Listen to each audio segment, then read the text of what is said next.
Ce n'est pas une défaillance de votre téléviseur. N'essayez donc pas de régler l'image. Nous maîtrisons à présent toute retransmission. Nous contrôlons les horizontales et les verticales. Nous pouvons vous noyer sous un millier de chaînes ou dilater une simple image jusqu'à lui donner la clarté du cristal et même au-delà. Nous pouvons modeler votre vision et lui fournir tout ce que votre imagination peut concevoir. Nous contrôlerons tout ce que vous allez voir et entendre.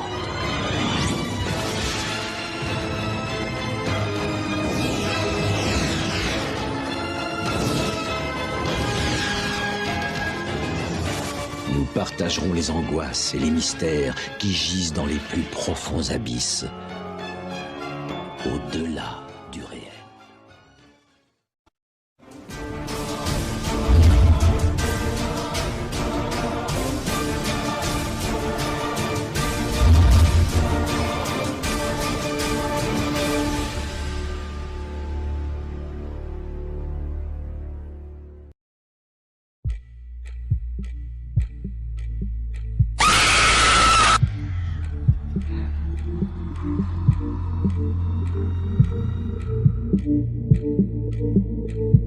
Les sorciers contrôleurs ont bien compris que cette méthode de contrôle mental qui utilise les traumatismes et la dissociation s'applique également à l'échelle de la société, et c'est quelque chose d'indispensable pour pouvoir gouverner aisément et tranquillement. C'est ce que nous explique William Sargent lorsqu'il a écrit que les méthodes d'initiation religieuse se rapprochent souvent tellement des techniques politiques modernes de lavage de cerveau et de contrôle de la pensée que l'une jette la lumière sur les mécanismes de l'autre. Ordo ab chaos. L'ordre naît du chaos. Telle est la devise de la franc-maçonnerie. Mais c'est aussi le cœur des secrets alchimiques.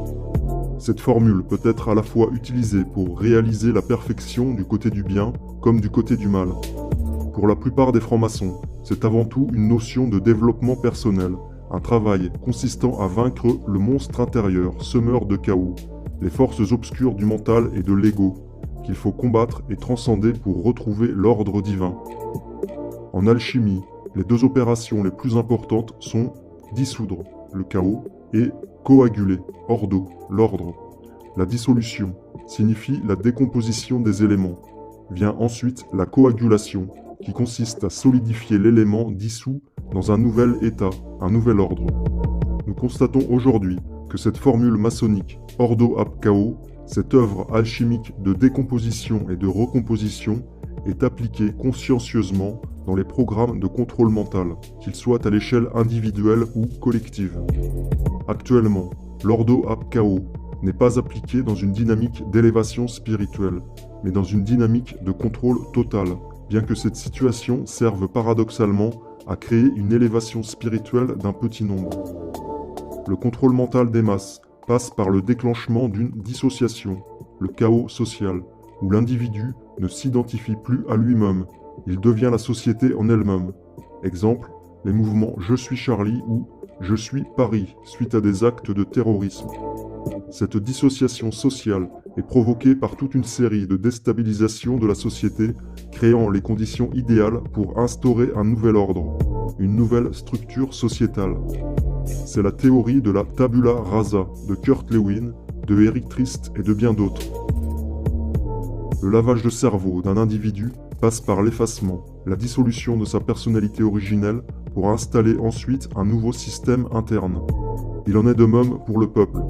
Détruire ses racines, ses valeurs, ses traditions, ses croyances, sa famille, jusqu'à sa notion d'homme ou de femme, avec la théorie du gender. Tout ceci afin d'obtenir une masse totalement dissociée, déconnectée, sans repère, infantilisée et malléable à souhait. Le but étant de pouvoir aisément construire un nouvel ordre mondial. La devise, qui consiste à créer du chaos pour pouvoir établir un nouvel ordre, est appliquée, comme nous l'avons vu dans le chapitre 7, sur les sujets MK monarques, qui auront fatalement besoin du programmeur pour pouvoir à nouveau fonctionner suite au chaos psychique volontairement créé chez eux par les traumatismes. Cette formule, telle une fractale, nous la retrouvons à grande échelle dans le chaos sociétal actuel. Pour pouvoir à nouveau fonctionner suite au chaos qui se dessine inéluctablement, la société, dans un stress post-traumatique généralisé, aura besoin des sorciers contrôleurs, les programmeurs de grande échelle, pour se rétablir et à nouveau fonctionner dans un nouvel ordre mondial, avec une religion mondiale luciférienne. C'est le projet en cours, et comme nous l'avons vu, les codes de cette sous-culture luciférienne imprègnent peu à peu les masses populaires profanes, psychologiquement canalisées vers ce nouvel ordre mondial. Un nouvel ordre dans lequel les peuples et les cultures traditionnelles, l'ancien monde, se seront totalement dissous. Il s'agit de l'œuvre babylonienne, une programmation mentale à l'échelle mondiale, avec le transhumanisme à la clé. Le transhumanisme prônant l'usage des sciences et des technologies afin d'améliorer les caractéristiques physiques et mentales des êtres humains, allant même jusqu'à considérer la vieillesse comme une maladie.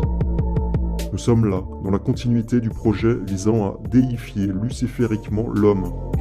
Mais science sans conscience n'est que ruine de l'âme.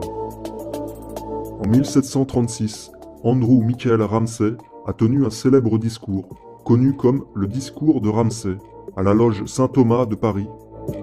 Cette allocution révélait déjà clairement l'esprit babylonien de l'ordre maçonnique qui travaille à, je cite, « réunir dans une seule fraternité les sujets de toutes les nations de manière à créer un peuple nouveau dont la cohésion sera cimentée par les liens de la vertu et de la science. » Ceci se déroule actuellement sous nos yeux, et c'est quelque chose qui est aujourd'hui plus que jamais visible et compréhensible malgré le chaos ambiant qui masque les véritables enjeux spirituels.